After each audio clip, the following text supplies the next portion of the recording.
Welcome to Beautifully Restored. I'm Melissa Stewart, and this is a personal growth podcast on using your setbacks for success.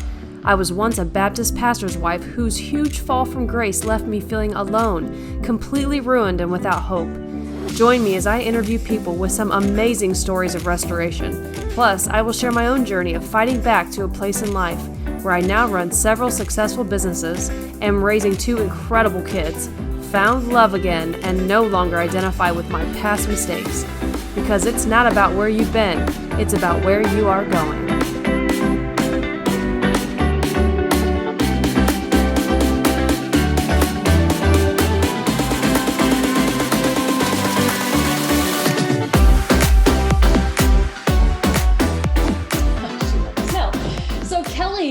Kelly, what's your last name? Benton. Benton. That's what I have you saved in my phone. I used to know you by a different last name a long time ago. Right. But Beautifully Restored. Welcome, YouTube watchers that can see us, those that are listening to us that can't see us. I just want to welcome Kelly onto Beautifully Restored, my podcast. Great story that we're going to get into of your journey through breast cancer and anything else that you want to talk about. You've had a life journey, yes. In a lot of ways, but you don't have to get into any of that. We can talk just about the breast cancer. But first of all, let's talk about, we met at StarTech. We did. Yes, we met at StarTech. You were in a completely different place. Yeah. So it's funny because we've known each other through our own 2 journeys. Of going through lots of different difficult challenges, ups and downs. Oh yes. But yeah, you met me, 12 years ago when it would have been longer than that, wasn't it? Let's see, it was 2008, so 13 years ago. Yeah. We were both working at StarTech, the call center here in town. And funny place, like you think about it and you kind of cringe, but then you also think about it. So many good memories. That was I have so many good memories of there, and I had so many good experiences. I learned so much. Me too. There. Me too. About just dealing with people. Yeah. Yeah. Because nobody called into the call center if they were happy. Right. We didn't get phone calls from people going, just wanted to call and say we love AT&T and thank you, AT&T. The bill was perfect and I'm going to pay it and I'm smiling and we thank you. And it takes a special person to do that, to work in a call center like that. In fact, I've heard call centers have some of the highest turnovers and depression and suicide rates of people because you're dealing with anger. One thing I noticed working at StarTech, and now that I've even worked in other call center type places, call centers are a haven for society's rejects. Oh. The people that don't get seen. Interesting. The LGBTQ people, the morbidly obese people, the totally nerdy, just cannot, social, you're right, awkward people. All of those people thrive in a call center. Yeah, you're right. That was so cool. Never thought about it like that. That's actually really true. When I think about some of the people that we worked with, and many of them did really, really well in that scenario, because like you said, they're kind of like behind the scenes, just being rock stars. They can be who they really are because nobody can see them, judge them. Yeah. So it's kind of like they develop a confidence. Yeah. Because the more you learn how to answer the phones, how to deal with people, it becomes a challenge. Like when someone calls in and they're really angry. And you get really proud of yourself when you figure out how to deal with that particular thing. De-escalate. Or like in the StarTech scenario, we didn't have to go to a manager with a really angry customer. We made them happy. Right. So and when I had my interview for Springfield Clinic, they asked me, what are your strengths? I said, I can calm. There you go. Anyone. We learned no matter that how angry they are. We learned that with cell phone customers because nobody's more angry than a cell phone customer. So that's where we met, and we met. Maybe we were on the same team at one point, but I think briefly. Yeah, maybe briefly, but we connected kind of on a spiritual level. Because we were both believers and have faith. And we've kind of talked about that, but you were like this hippie to me. Like I still remember Kelly, StarTech Kelly was long, brown, straight hair, parted down the middle.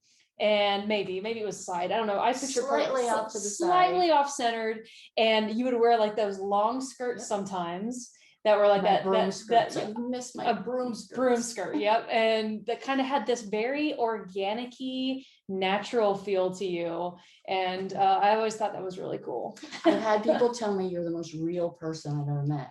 And that is the highest compliment to me. I don't know how to be anybody else. Yeah, there you go. I always thought that was kind of weird. Kind of a simple statement, but like that because I don't know how to be anybody I'm really good at being me, so I think I'll just do that. I like that. It's pretty good. So we worked at StarTech until. Did you work at StarTech till it ended? Okay. See, and I moved on. I got back into doing hair and stuff, and I kind of went left before they closed. Yeah, but you stayed with them until they closed. And closed the last night. Oh my gosh, yeah. So that gosh, we made a lot of friendships. Did you hear? This is weird that we're recording this year. Tom passed away.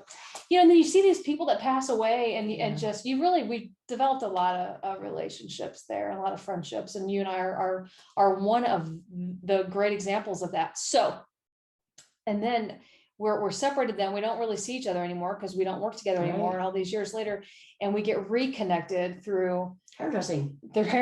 Yeah, because you called me up, and I don't even know. I think I found you on Facebook. You were on Facebook at that time. Yeah. So I started doing your hair, and I've been still doing it every now and again. Whenever you come in, you see me every once in a while. Anybody else? No, just that I don't do it very often. Right.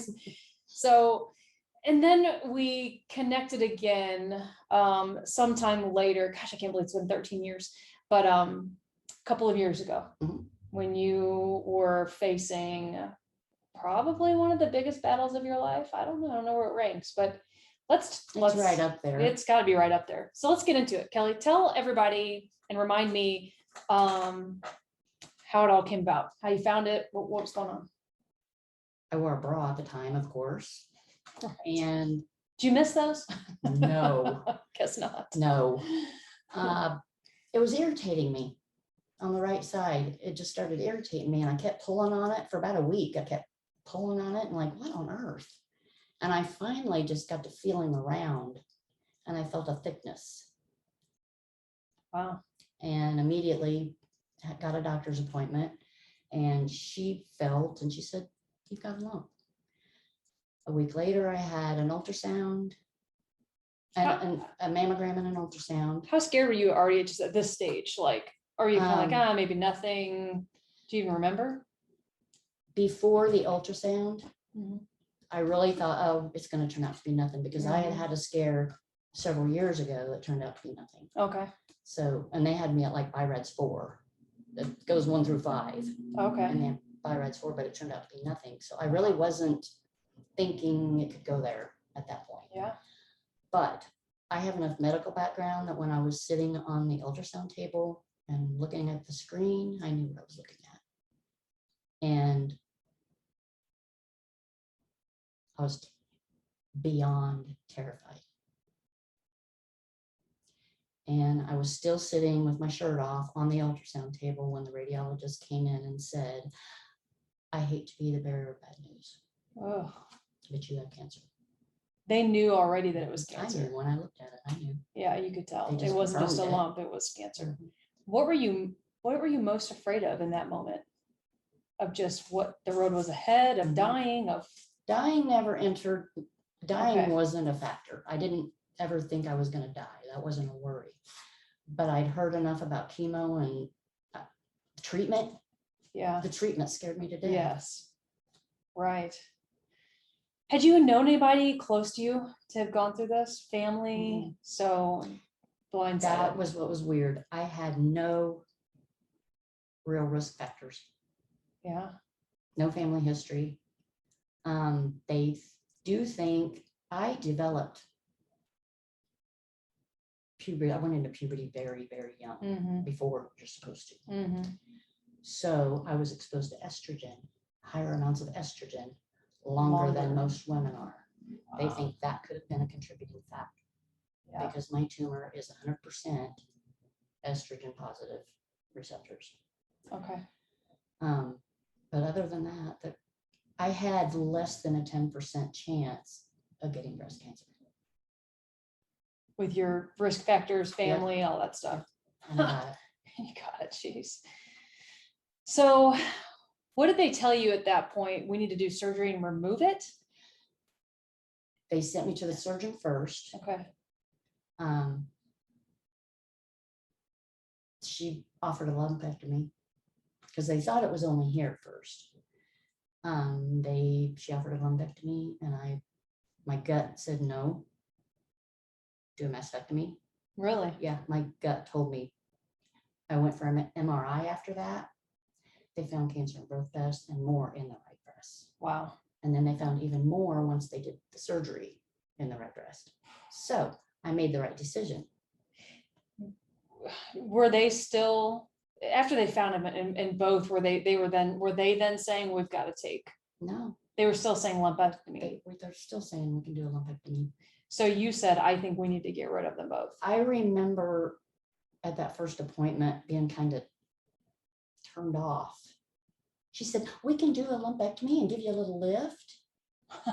Oh God. And I was just like, what are you talking about? This is life or death. I didn't understand Yeah. that. I didn't understand that. I didn't like it. Yeah. Wow. So tell me how hard it was of a decision to have both breasts removed completely for you. It wasn't hard at all. You wanted it gone. Mm-hmm.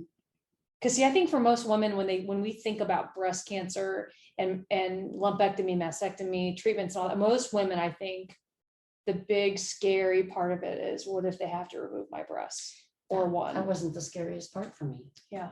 That was not the scariest part. The scariest part was, what if we can't get it to where it won't recur? Yeah. What if all this doesn't work? And it comes back, comes or it's back. not gone or whatever. Yeah. So for you, it's like, I want to get rid of it. I Mhm. don't care. Yeah. I don't have a man. Like you said, I'm a little hippie child. I don't care. Yeah. It doesn't. I don't care that I don't have breasts. Yeah. I don't care at all. Now, mind you, I grieved them terribly for a long time. After they were I removed. looked in the mirror and it was like, that's an alien. Looked like an alien body. Yeah. My surgeon's goal was she said this, to make me look like a 10-year-old boy in the chest. Okay. She did that, but it looks alien because you've never seen Yeah. a woman without breasts, let alone yourself without breasts. So it looked very, very alien to me for a long time. Now I'm just like, oh, hey, hi. Kind of used to it. I'm good. Yeah, I'm good with it now. Do you remember? And I ask these hard questions because it's what people wonder. It's what they think Yeah, about. It's of what people course. question. Do you remember the first time unbandaged, Mhm. seeing yourself for the first time? Were you I really lost afraid it. to open your eyes and see? How long was that after surgery? Do you remember? About 2 weeks. 2 weeks. And then you I used, had a ACE bandage, and then under that bandages, and and I then got to take them off after. And I could have taken them off sooner, and yeah. I couldn't for a couple more days. Did you take them off at home by yourself? Mhm. Yes. They told you could. Yes. And it was traumatic. Mm. But I think the most traumatic thing was finding out I had to have chemo. And at what point did they tell you that? After the removal of your No. breast, or before? Before. Okay. And why chemo? Yeah, how did that come about? They do what's called an oncotype score. It's I don't know what they test to determine it, but it determines your risk of recurrence. Mine was 25, which is borderline, but I had 3 lymph nodes that had cancer in them. 2 of those, the cancer was on the outside, had gotten to the outside of the lymph node. This stuff was really trying to spread. So they threw everything at me. And I agreed, yes, do that. As terrified as I was, I knew that was my best chance to eliminate recurrence. You didn't do radiation, or Yes, you I did? did. You did got the whole full shebang. I did 4 Jeez. treatments of what they call a red devil, and they call it that for a reason. It's red. The nurses have to wear full PPE, mask, gloves, the whole 9 yards to give it to you. So This is a chemo. Mhm. Yeah. I had 4 of those, and then 12. Those were every 2 weeks, So 2 months of that. And then I had 12 Taxol once every week. And then radiation, 33 treatments every single day. Why radiation too? Because this was trying to spread. Oh my God. Where did they radiation just here on the chest? After the removal of your breast? Holy smokes. So out of all of that, what was the worst? Losing my hair. Oh, really? So enter Melissa. I went out to your house at the time, and we shaved you down to what, like a 1 guard or something? Or did we take you down to the skin, maybe a no not guard? the skin. I don't think we got to the skin. I used clippers, yeah. But I mean, it happened when I knew it was time, whenever I was in the shower and I washed my hair, and just handfuls. It had been coming out, but like waking up in the morning and it's all on my pillow. But that day in the shower, I just stood there in the shower, freaked out. That's gotta freaked be out. traumatic. I just, Yeah. I was like, oh, here we go. Yeah, that's gotta be so traumatic. But you can't, one thing I figured out after it was all done that I was doing at the time, you can't really deal with what you're feeling at the time because you have to just get through it. I have since found out, I mean, experienced myself, but then I found out that's normal. Most breast cancer survivors that have been through what I have been through have PTSD. And I do. Wow. I get triggered. We get patients on the, like when they call for an echo, you know. Sure. And I'm like, oh, that one's good. I know what they're going to go through, and it reminds me what I went through, and it just does something to me. Like that sick feeling inside almost. Yep. Oh my gosh. I live with that every day almost. Every day, yeah.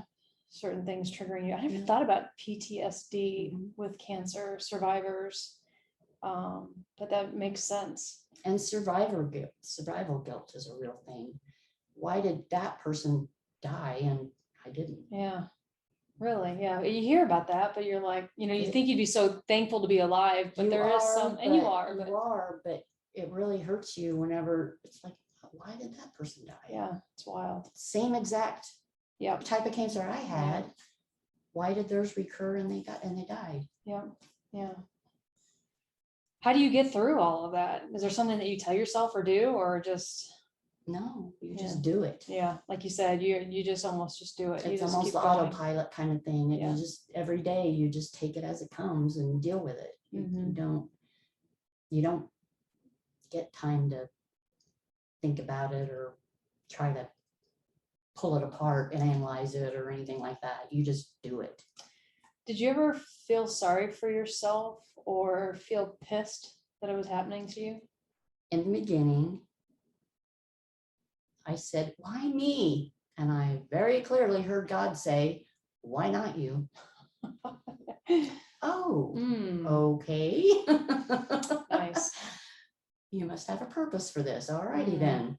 That helped. Just knowing that God was there and he saw what was going on, and he knew, so I was good.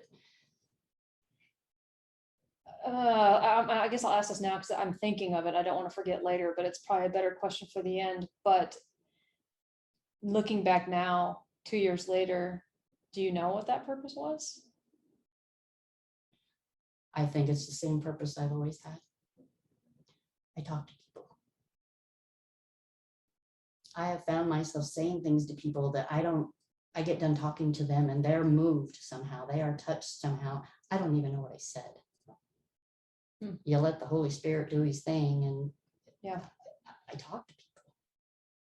So it's like, it's just one more avenue for you to be able to connect and have empathy with people and can relate to them on such a powerful level. Because even if it's not cancer, it could be something traumatic. It could be anything. So I mean, when it comes to trauma, I was in therapy about 2 years ago, right before COVID. Okay. And that therapist helped me more than any therapist I ever talked to in my life. When he said, Kelly, you got to understand, your whole life everything has been through a lens of trauma. Because I've had trauma all my life, one after the other, after the other, after the other. So I'm well equipped to handle it. I've been doing it all my life. Expert. But but that made it easier to figure out how to heal it. That gave me something to grab a hold of to figure out how to heal it. Wow. Yeah. How do you heal it? I don't know if I can explain that. It's just taking very good care of me inside and learning to love me and love who I am, and that trauma does not define who I am. It can be shed and I still have me. Was there a time before all this that you didn't love yourself? Oh gosh, yes. I don't think I really learned to love myself until fairly recently. Cancer gave me a lot of gifts. It really did. It's pretty big that you can say that. Cancer gave me a lot of gifts. Because it did. I mean, yeah. I don't know, a lot of people, I don't know if they come through it saying that or feeling that. I know a lot of people don't. Yeah. But I was already the person that would stop in an instant to look at a pretty leaf or get down on the ground and watch a bug. But after cancer, that appreciation, I look for beauty every day in something. That grew exponentially. Yeah. I was already like that, but man, this is like a whole nother level. Yeah. Yeah. Well, I'm sure life has such precious meaning now to you. Absolutely. Because it could have been taken from you. Your health, your life could be so much, it could have gone so differently, and I know that. Yeah. And so I think but I do think, like you said, you were always that person who did that. I think that you have a really great perspective on life. Even when I met you at StarTech and you were going through some hellish things, you always were positive.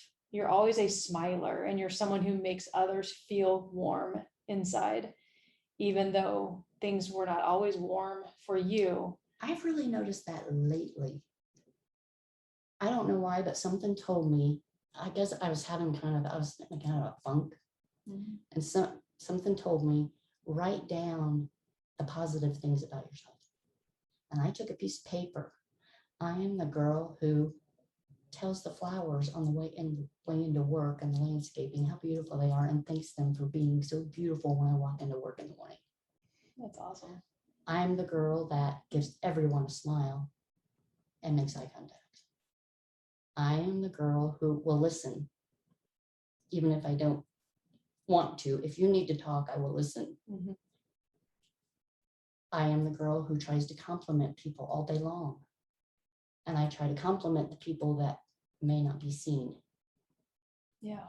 Or may not always receive compliments. Yeah.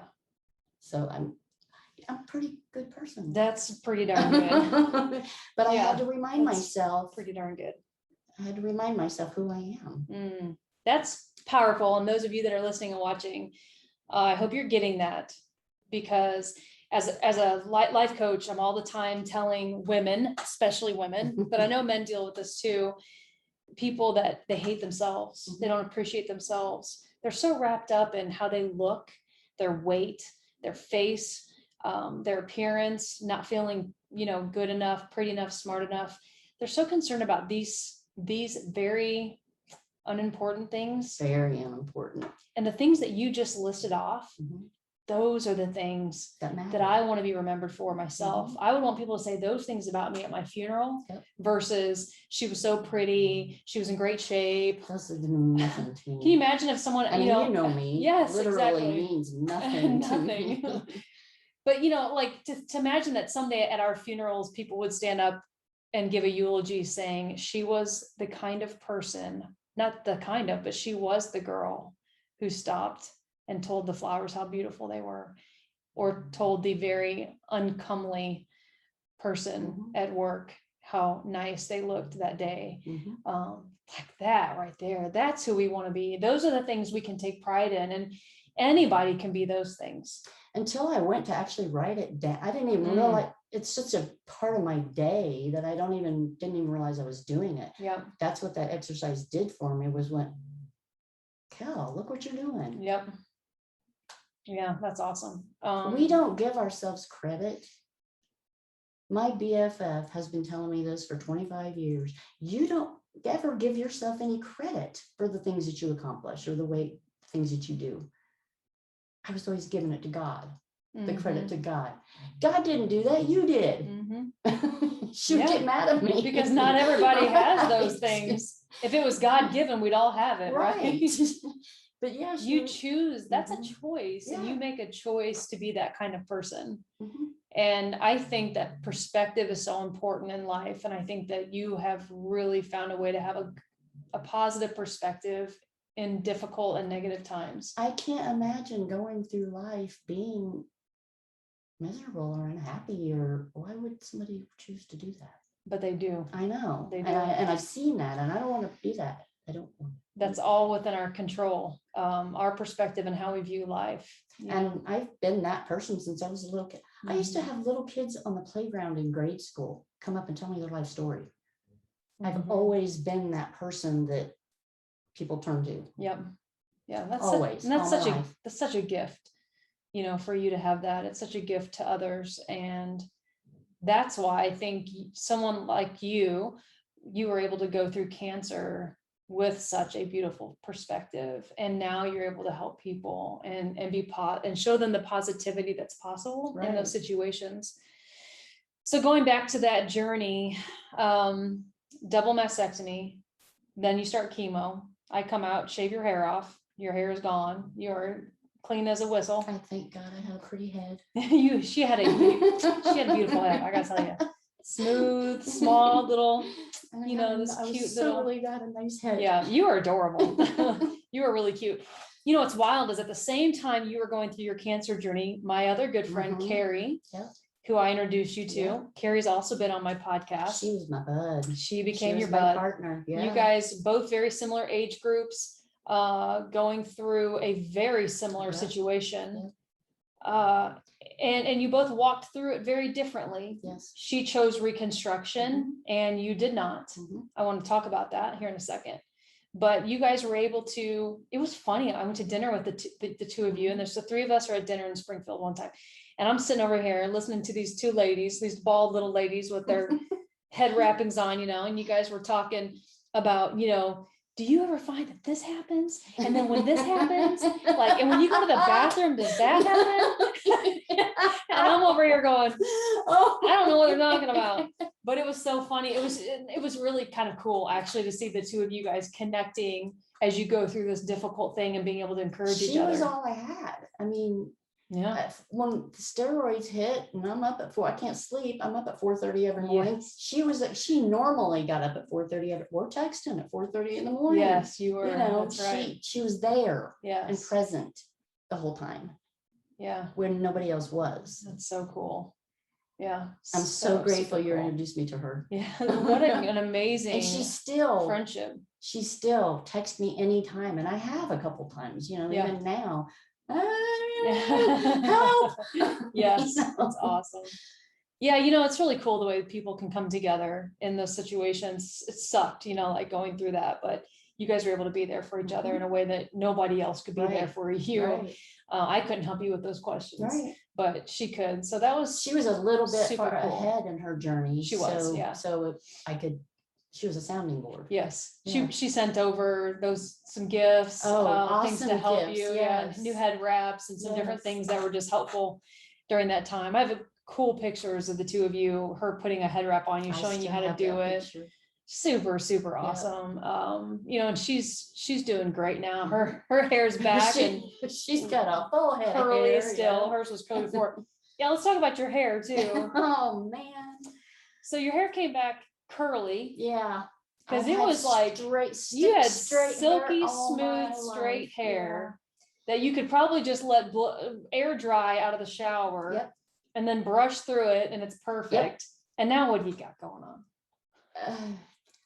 One thing that really drove me nuts, I struggled emotionally having curly hair. Mm. I hated it. I hated it. I couldn't do a thing with it. Didn't know what to do with it. And I hated it. And it bothered me. Mm-hmm. And well, at least you got hair. Shut up. Yeah. People don't know how to say the right things. Shut Like, up. shut up. Yeah. I don't Yeah. like my hair. It's okay. Yeah. People say the wrong things. Real quick, I'll throw this in there. When I interviewed Carrie, you know, she would, because she got reconstruction, Mhm. people would say, well, you're going to get new boobs, or lucky you. Oh, Lucky you. Oh, Like, screw you. No. I just fought the freaking devil face to face and Yep. almost died. Yep. You know, like, oh, lucky me. Mhm. Unbelievable. So, you know, just a warning to those listening and watching. Be careful what you say. Have Yes. some sensitivity, for God's Yes. sakes. So then to tell you, like, lucky you, Mhm. or, you know, at least you have At hair. least you have hair now. So tell me about, how do you deal with this? How is the hair now? Because I'm sure as it grew out, did it get better? Because the weight, Now maybe, it's just wavy. it's just wavy. It's. Do you like it?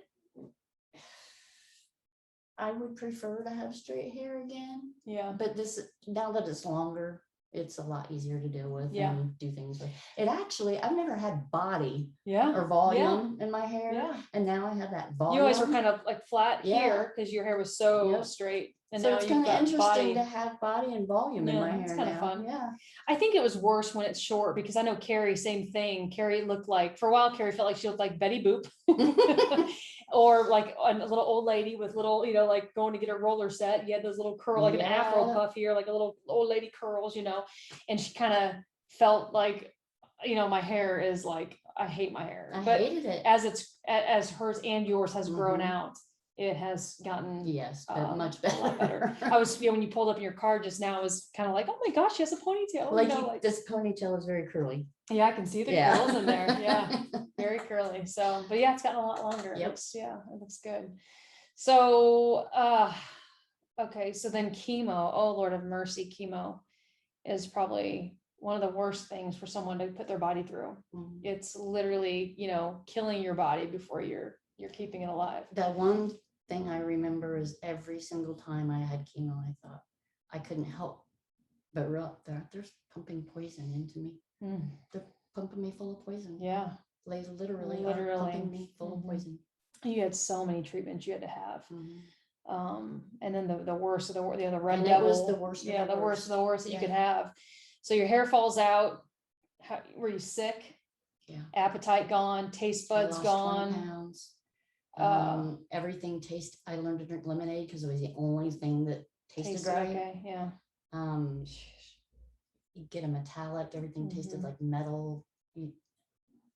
It wasn't good. Yeah, chemo sucks. And the exhaustion. Yes, yeah, so tired. I don't do well with steroids, but you have to have steroids. Mhm. I finally, my doctor finally let me get off of the home steroids and only get them during treatment, because I get mental issues from steroids. Yes, steroids are.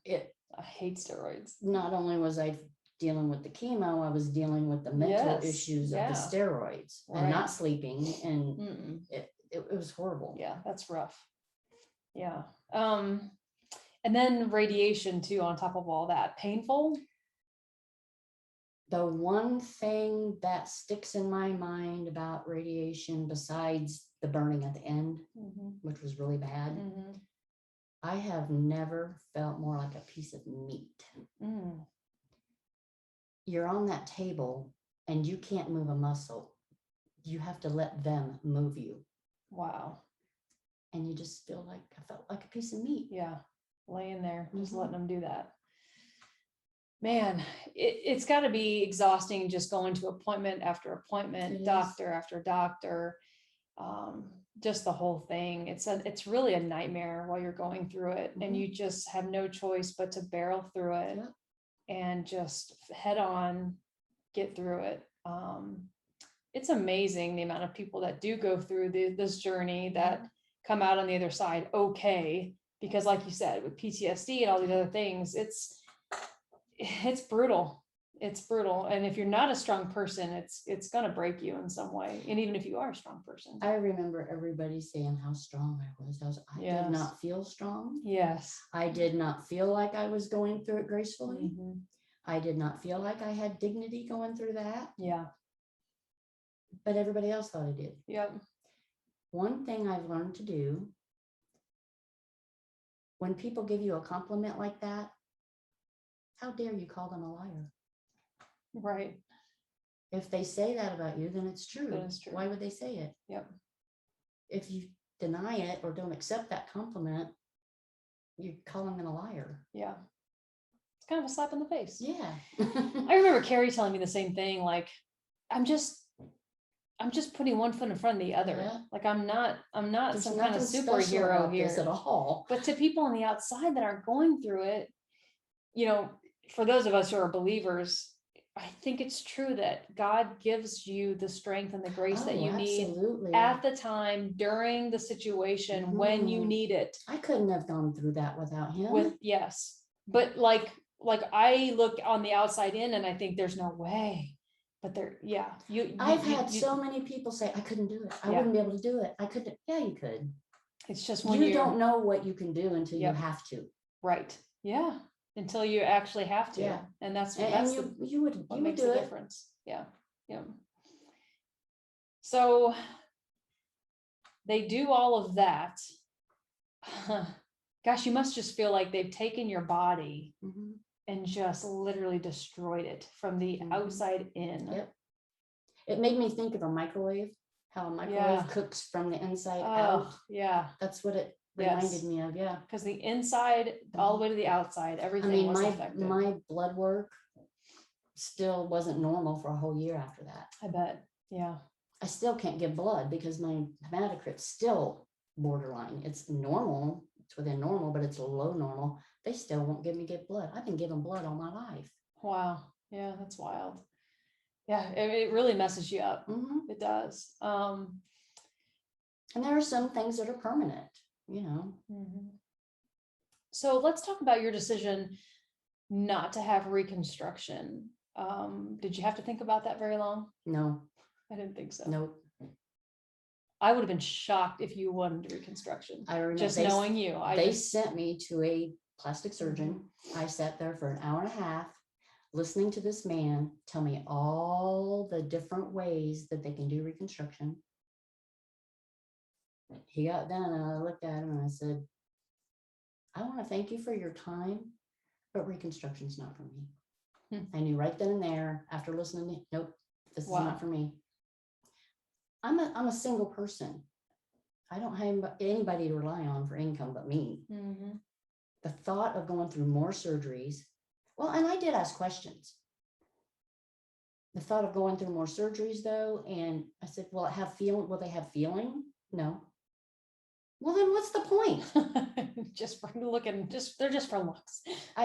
No. Yeah. What if you had had a partner at the time? And let's say he had said, I want you to have. I don't know.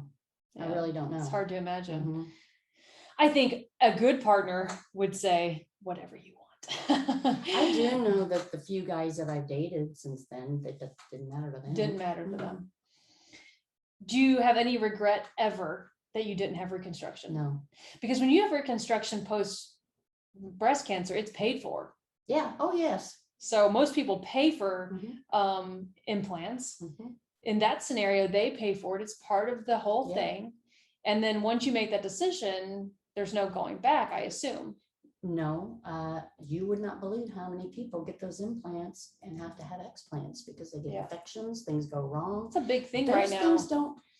That's a big thing right now. A lot of the time, those reconstructions don't work out. Don't work out. Yeah. Yeah, there's this new thing called, I don't know if I'd say it's new, but BII, which is breast implant illness. And a lot of women are having them removed because they're finding out that they have some kind of illness or even disorders that are not going away because of it. Their body's rejecting this foreign object that's in their body. So I'm a very natural. You are person, organic-y, natural person. I could not bear the thought of metal things being in there. First of all, to stretch this, It was just horrifying to me. That whole process yeah. sounded horrifying to me. Yes. And not natural. Yes. This is natural to me. Very painful. That part of it for sure. I remember Carrie Because hurting. Yeah. Carrie couldn't wait to get the spacers out, as Yeah. I think they called them. Yep. Because it was like having something hard and metal in you, and Yep. you couldn't sleep on your side, or it was super painful. But again, such a personal decision, because for her, that was right. Oh, I don't and think for you, anybody's wrong. exactly. And for you, this was right. Very personal decision. Super personal decision. Yes. I think she's happy with that decision, and you're happy with yours. Yep. And so, like, I think people should always just be open-minded about those things, and not judge someone for what they did decide, and not say dumb things. Right. Like, lucky you. So, people, and what's hard is honestly not, because I've been a friend now of 2 friends who have gone through something very difficult. It was hard for me to know what to say sometimes. It is. Because I'd be like, God, what do I say? You don't want to say something dumb, like they're going to look great, or it's going to be okay, or, you're going to be fine. These things that people say out of nervousness, and you're thinking, you don't even know. People just don't know what to say. Yeah. And I know they mean well, but sometimes it's better to just keep your mouth shut and give me a hug. Yeah, just listen. I was going to ask you, what do you think is the best thing to say? But maybe it's just to listen sometimes. Yeah. And just give a hug and be there. Or just say, you're looking really good. Yeah. Or, how you feeling? Yeah. Yep. Just encourage. How's it going? Or sometimes just agree with them and say, this freaking sucks. Yeah. Oh yeah. This sucks. And it seems that actually helps more than anything. Somebody just acknowledging. It seems really unfair that you're going through this, and I'm sorry. Yeah. So you go through all of that, and then at some point, I'm assuming they test, they do whatever, and they deem you as cancer-free. There is no such thing as cancer-free. No such thing as cancer-free. You are no evidence of disease. They call it NED now. Oh my gosh. Which is stupid. I hate it. But no evidence of disease. And that's where I am now. Awesome. I didn't know that going into this. Yeah. I thought you could be completely cured. Mm-hmm. Nope. You will, once you have cancer, you will always have cancer cells in your body. That could recur. Now, recurrence. You didn't have to have a hysterectomy. I didn't have to, no. I have had one. But you have had one. But it wasn't anything related to that. Because as we've talked about Carrie a lot throughout this, just because your journeys were similar in many ways, but she had to, because she was tested positive for the BRCA one. Is that what you say? Mm-hmm. Yep. Now you tested negative for it? No, I did not qualify for genetic testing. Okay. So they didn't test you mm-mm. in that way. So, I mean, I have a different birth father than my dad I grew up with. Okay. It's possible it could have been on his side, but we don't know. Okay. So now that you're on the other side of all of that, do you worry a lot about a reoccurrence? No. Not unless something crops up. Like it turns out I have damage from the radiation in my lungs. I already had COPD, emphysema, asthma. Okay. It's gotten worse. Oh, wow. And we're trying to figure out why. And I've got damage from radiation in my lung. Yeah. Wow. That made it worse. So, okay, going through COVID, were you worried about COVID? No. Did you get COVID? No. But you weren't one of those that was super afraid of it? Nope. Not at all afraid of it. So you didn't stop living your life, huh? My life didn't change. I don't go anywhere. I don't have friends. I went and visited the one family that I am friends with once in a while. I went to the grocery store. I went to work. That's it. So it didn't change a whole lot. Didn't change my life really at all. Yeah. How would you say that your life has been most changed by going through cancer? It has made me, I think really the biggest change is it's made me love myself. Yeah. That's huge. And be able to see how powerful I am. Yeah. You probably didn't know how strong you were. Yeah. I've been told that even by my family, Kelly's the strong one, the strong one, the strong one, the strong. I didn't get that. Really? I don't like the word strong, but I get it now, what they're talking about. Mhm. Yeah. And until you actually do watch yourself go through something really hard, you sometimes don't realize how strong and powerful That's you really right. are. And that is kind of a gift. Like the situations that I've been through showed me how strong I could be. Mhm. And that I'd always been so dependent on other people Yes, you were. to be strong. You were so mousy. Yeah. When I first Meek, met you. mousy. Yes. Yes. A pleaser, You're whatever. so not that person anymore. Yeah. I love it. Yeah, I've come a long way Yes, since you we first have. met. But until you go through those hard things, you don't realize, like, dang, I'm I pretty strong. remember you said it was a gift. Mhm. My sister took me to my first chemo. She basically just dropped me off and left. I had a bad reaction Wow. where all these nurses come running and I had to have breathing treatments and yeah. The next day, I got a text from my sister. She said, I'm sorry. I can't do it. I'm just not strong like you are. And I thought, you're not are strong. You just do it. Right. She couldn't. And she really She still couldn't. can't. She's Wow. Mm. Were you upset with her for that? for a minute. Yeah. And then I was just sad Yeah. for her. Do you feel like you went through a lot of that alone? Oh, very much so. Yeah. I want people listening and watching this to realize that your situation was a lot different than like Carrie's or, sorry, it makes me kind of emotional just to know that you went through so much of that alone.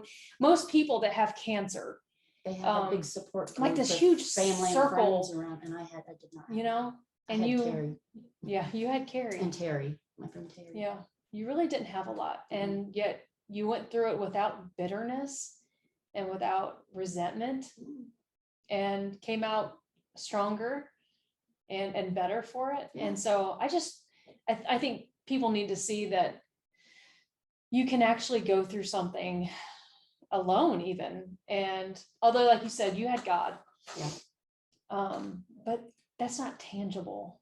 No, not You at know? all. I And mean, people don't understand to be that. dropped off for chemo. Mhm. Yeah. My first chemo. Most people are not dropped off for their first chemo, or probably their second, third, or fourth, but especially their first. My car got stolen during that time. I had to rely on rides. I had to use the American Cancer Society to get rides to chemo. Yeah, I was alone. Wow. I always really felt bad that you had to go through so much of that alone. But I don't know, you never. It served a purpose. It served a purpose. You never, you never played a victim or looked for sympathy or to feel sorry for me. It was just what it was. Yeah, it is what it, I hate that statement now, but it came in handy at the time. It is what it is. Yeah. It got me through it. It is what it is. Yeah. And you do it. You just do it. Yeah, you do. You don't think about it. You don't whine about it. You just do it. Mm-hmm. Yeah. You don't have no other choice but to just do it. Right. Yeah. What else are you going to do? But there are other choices, and people take them. They take the bitter route. They take the anger. They take the victim. They take the I hate the world. They take the I give up. I never got there. Yeah, you really didn't. Yeah. I mean, there was a couple times where I just sat down and said, okay, I can't go to another treatment. I can't do this. Oh my gosh. I bet. But I get up and go do it. Did you have through the medical staff and those people, did you feel like there was a lot of support and help? Oh my gosh, yes. Especially in my oncologist office. Mm-hmm.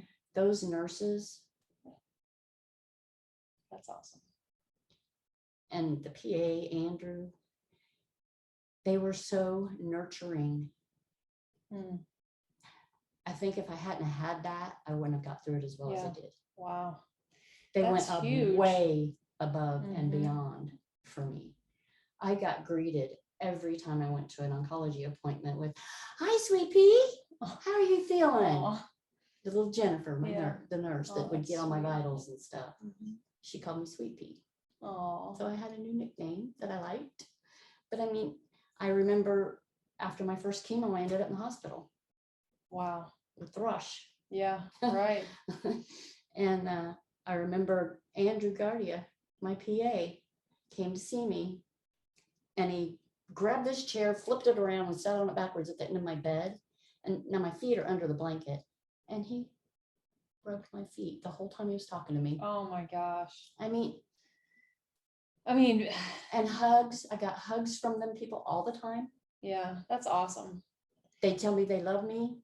That's huge. My last chemo treatment, they put a bag together of my favorite snacks, paper plates, stuff I needed.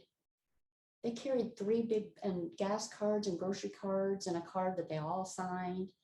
And I bawled so hard. But they did that for me. Wow. My last chemo treatment. I hope that people in the medical field realize the impact that they make on people like you in that situation, who didn't have a circle of support. They were what you had. Yep. Like that was it. So that's so important.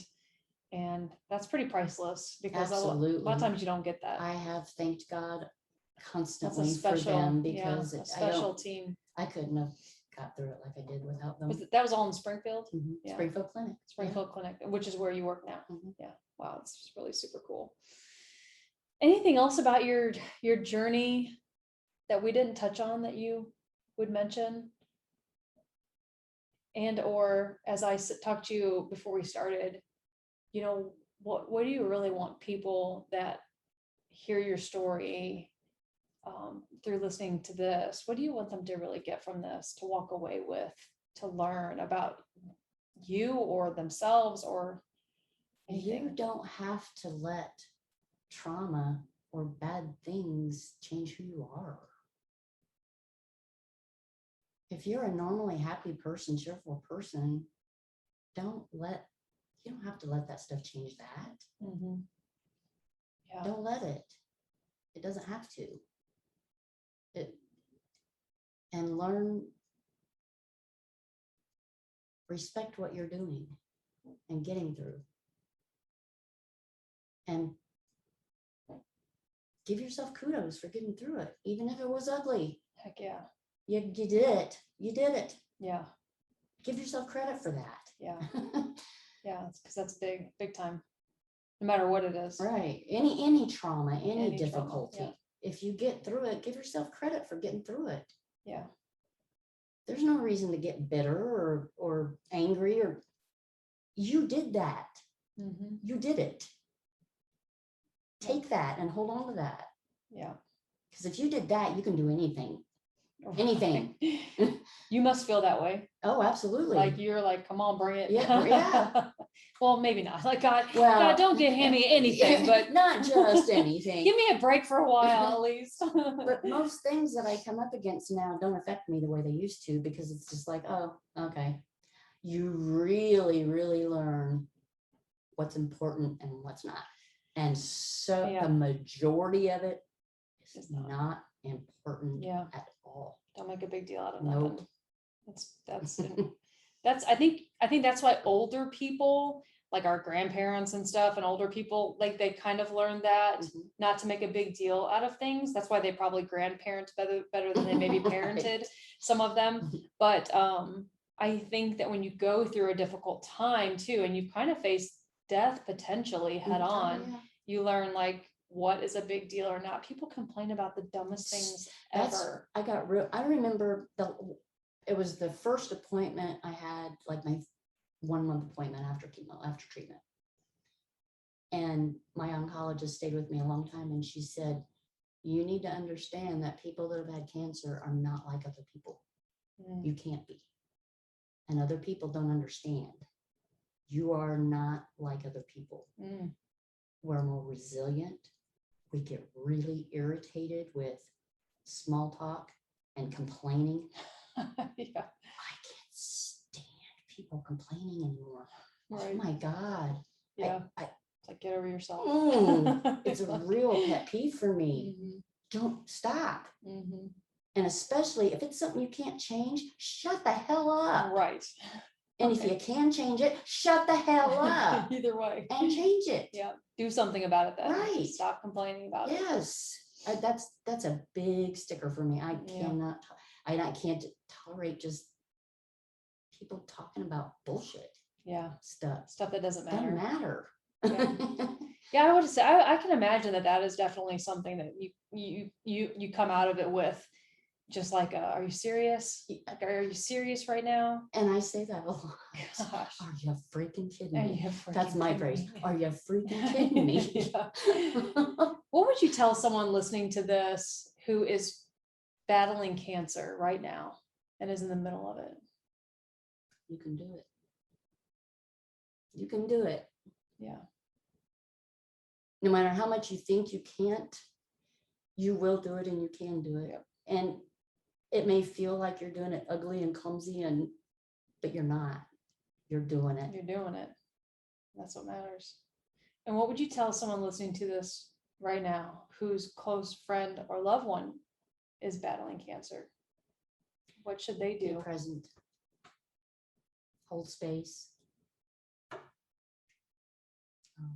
Don't feel like you have to talk to them all the time or cheer them on all Or the time. fix them. Or fix Yeah, them. fix what they're going through. Clean their house for them. Bring them a meal. Yeah. Do their dishes. Yeah. Take the dog for a walk. Little things like that we don't have the energy for when we're going through treatment. Wow. Those are the things that really help. That's huge. Yeah. That's good. That's good advice. Stuff people don't think about. Go pick Yeah. up some groceries and bring them over and cook me a meal. You know. Mhm. Yeah, that's really good. Kelly, this has been great. It has. You were nervous. You weren't sure if you would know what to say. It's a conversation. I just feel like they're sitting in here in this kitchen with us, listening in on our And conversation. it did Two it went friends. fine. Yep. I knew it would. You're always easy to talk to. You are a beautiful person, Thank you. inside and out. You always have been. You are still the same Kelly in that beautiful way as you always have been, pre-cancer, during cancer, and post-cancer. That same beautiful person has always been there and has never gone.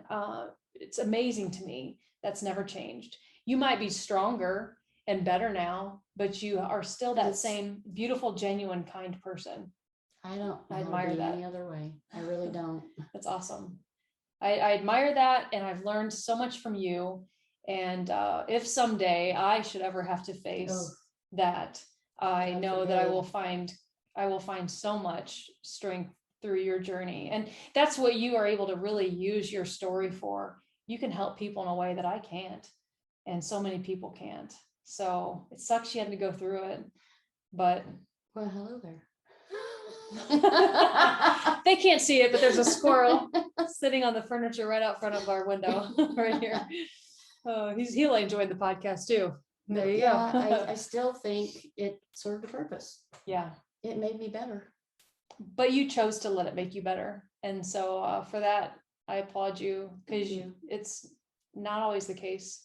That's a choice. It makes me sad when I see people that don't. Mm-hmm. They let it defeat them and destroy them.